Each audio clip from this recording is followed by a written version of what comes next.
If you're gardening in a small space and you're not growing vertically, you're leaving a massive amount of productive area completely unused. The wall of a fence, a trellis, an A-frame, all of these are additional planting surface that exists above your footprint.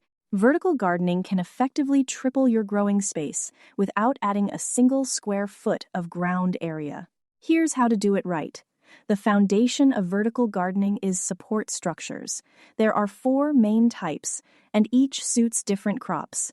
A simple trellis, mesh or wire strung between posts, works perfectly for cucumbers, pole beans, peas, and small melons. Cucumbers on a trellis are dramatically easier to harvest, have better airflow to prevent disease, and take up a fraction of the ground space compared to sprawling vines. An A-frame trellis is ideal for cucumbers and squash in the center of a bed.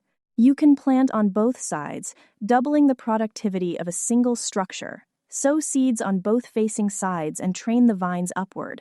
I put a few links in the description for some ideas for trellises. Teepees made from bamboo poles are perfect for pole beans and climbing peas.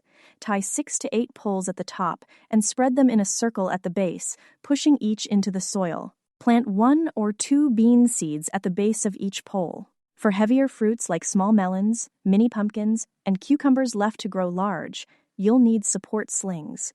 Use strips of pantyhose, fabric mesh, or purpose-made fruit slings tied to the trellis to cradle the weight of the fruit. Wall-mounted systems, pocket organizers, pallets, modular panels, open-up vertical growing for herbs and lettuce on fences, exterior walls, and balcony railings. These work especially well for anything shallow-rooted. Crop selection is important. The best candidates for vertical growing are vining plants that naturally want to climb.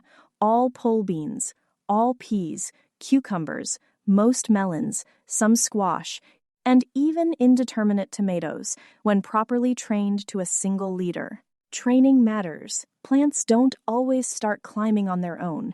For the first week or two, gently guide stems toward the trellis and use soft plant clips or loose ties to help them catch on. Once they have a grip, most varieties self-climb. Vertical growing also improves air circulation, reduces disease, and makes harvesting dramatically easier. It's one of the highest return practices in small space gardening.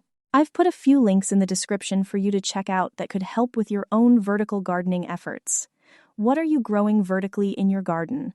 I'd love to see photos in the comments. Subscribe for more space-maximizing gardening strategies. And if vertical growing is something you're going to try, hit that thumbs up button. It really helps the channel grow.